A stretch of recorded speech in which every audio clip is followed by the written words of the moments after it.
Hello, bachcho. Let's read this question. The question says, give one example of a compound whose central atom undergoes sp3 hybridization and possess bond angle about 106.5 degree. बच्चों इस question में हमें बोला गया है कि हमें एक ऐसे कंपाउंड का एग्जाम्पल बताना है जिसके अंदर हाइब्रिडाइजेशन सेंट्रल एटम की sp3 हो और हमारे पास बॉन्ड एंगल 106.5 डिग्री हो। तो बच्चों फर्स्ट ऑफ ऑल बात करते हैं इस क्वेश्चन में हमारे की कंसेप्ट के बारे में। और की कंसेप्ट क्या होगा बच्चों, हमारे पास relation between hybridization and bond angle.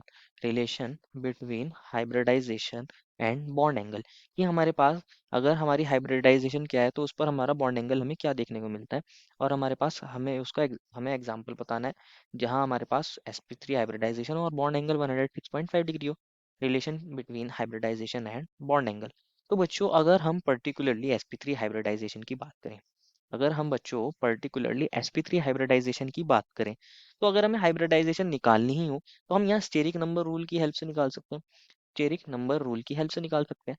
Steric number rule क्या कहता है कि अगर आपके पास sigma bond pair, sigma bonds जितने भी हैं सेंट्रल एटम के और जितने भी लोन पेयर हैं, पाई बॉन्ड्स को काउंट नहीं करते, अगर इसकी वैल्यू 4 आ जाए तो हाइब्रिडाइजेशन sp3 होती है। हाइब्रिडाइजेशन sp3 होती है।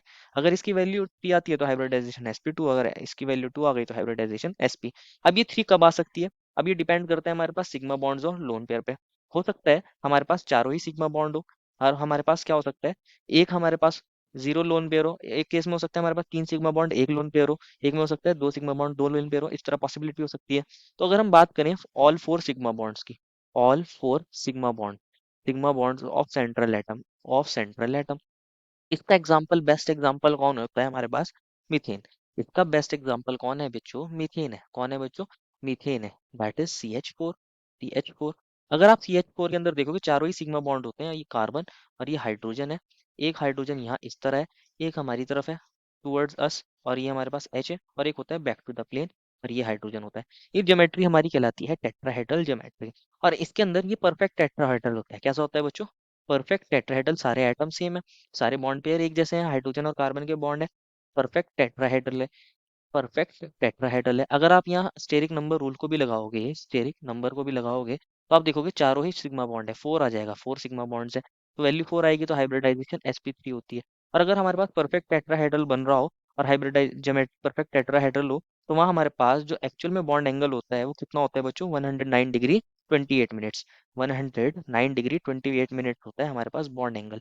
अगर हम इस बॉन्ड एंगल को दिखाएंगे तो ये कितना होता है? 109 डिग्री 28 मिनट्स। 109 डिग्री 28 मिनट्स हमारे पास बॉन्ड एंगल देखने को मिलता है। सारे बॉन्ड एंगल एक जैसे होंगे, ये भी 109 डिग्री 28 मिनट्स होता है। ये हमारे पास जब है जब हमारे सारे ही बॉन्ड पेयर्स हैं और सब एक जैसे हैं। लेकिन अगर इसके अंदर क्या होता है, अगर हम NH3 की बात करते हैं, NH3 की बात करते हैं, हम एक एग्जांपल ले लेते हैं NH3। तो होता क्या है, नाइट्रोजन के पास होते हैं लोन पेयर। नाइट्रोजन के पास क्या होते हैं बच्चों? लोन पेयर होते हैं। लोन पेयर, एक हाइड्रोजन ये रहा, एक हाइड्रोजन ये रहा, और एक हाइड्रोजन ये हमने इस तरह दिखा दिया है, एक हाइड्रोजन इस तरह दिखा दिया है। तो इसके अंदर भी अगर आप स्टेरिक नंबर को निकालोगे, स्टेरिक नंबर को निकालोगे, तो क्या कहता है कि आप सिग्मा बॉन्ड को काउंट कीजिए और लोन पेयर को काउंट कीजिए, लोन पेयर को काउंट कीजिए। तो अगर आप देखोगे नाइट्रोजन के सिग्मा बॉन्ड है 3 और लोन पेयर है 1, तो इसकी वैल्यू भी 4 आ जाएगी। तो इसके अंदर भी हमारी हाइब्रिडाइजेशन नाइट्रोजन की क्या होगी? sp3। तो यहाँ पर भी बॉन्ड एंगल 109 डिग्री 28 मिनट्स होना चाहिए, लेकिन ऐसा नहीं होता। होता क्या है, यहाँ बच्चों हमारे पास जो लोन पेयर और बॉन्ड पेयर की रिपल्शन होती हैं, लोन पेयर और बॉन्ड पेयर की जो रिपल्शंस होती हैं वो ज़्यादा होती हैं, वो ग्रेटर होती हैं हमारे पास बॉन्ड पेयर से। Bond pair, bond pair repulsion से, बॉन्ड पेयर रिपल्शन से ज़्यादा होती है। बॉन्ड पेयर रिपल्शन से लोन पेयर रिपल्शन सबसे ज़्यादा होती है, उससे कम होती है lone pair bond pair repulsion, और सबसे कम होती है हमारे पास बॉन्ड पेयर रिपल्शन। ऐसा क्यों होता है? क्योंकि हमारे पास जो ये लोन पेयर है ये एक्चुअल में न्यूक्लियस के ज़्यादा करीब होते हैं, नाइट्रोजन के न्यूक्लियस के ज़्यादा करीब होते हैं। तो ये हमारे पास क्या करते हैं, बिल्कुल नियरेस्ट होते हैं। लेकिन ये जो हमारे पास बॉन्डेड पेयर है, इसके अंदर हमारे इलेक्ट्रॉन कैसे हैं? बिल्कुल थोड़े बीच में है, थोड़े नाइट्रोजन के क्लोज है। तो यहाँ हमारे पास जहाँ ये जो लोन पेयर है बिल्कुल हमारे न्यूक्लियस के पास है, ज़्यादा रिपेल कर रहे होंगे इन बॉन्ड पेयर्स को, तो यहाँ क्या देखने को मिलती है? रिपल्शन देखने को मिलती है। यहाँ क्या देखने को मिलती है, रिपल्शन देखने को मिलती है। यहाँ इस तरह एक दूसरे को ये lone pair bond pair repulsion कर रहे होंगे, और यहाँ ये बॉन्ड पेयर के बीच में रिपल्शन कैसी है, लेस है।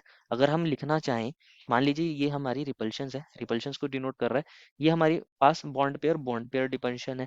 ये वाली रिपल्शन तो होती है लेस, ये वाली रिपल्शन होती है लेस, लेकिन ये जो लोन पेयर और बॉन्ड पेयर के बीच में रिपल्शन है, ये वाली रिपल्शन कैसी होती है, हाई। ये वाली रिपल्शन कैसी होती है, हाई। अगर ये वाली रिपल्शन हाई होगी, तो हमारे पास ये जो बॉन्ड पेयर है, हाइड्रोजन और हाइड्रोजन है, एनएच के जो बॉन्ड्स हैं बच्चों, ये कैसे हो जाएंगे, बिल्कुल पास पास आ जाएंगे। ये दोनों बॉन्ड्स, ये हमारे पास ये जो बॉन्ड है एनएच का और ये वाला बॉन्ड है एनएच का, ये कैसे हो जाएंगे, पास पास आ जाएंगे। तो ये वाला बॉन्ड एंगल क्या हो जाता है, डिक्रीज कर जाता है, और ये वाला बॉन्ड एंगल हमारे पास 106.5 डिग्री आ जाता है NH3 के केस में। कितना आ जाता है, 106.5 डिग्री, 109 डिग्री 28 मिनट से डिक्रीज हो जाता है, और आ जाता है 106.5 डिग्री। तो यही हमारे पास एग्जाम्पल है, हमसे एग्जाम्पल के बारे में पूछा गया था। therefore the final answer is NH3 is the example whose central atom has sp3 hybridization and it possesses bond angle of 106.5 degree. I hope you understood it well and best of luck.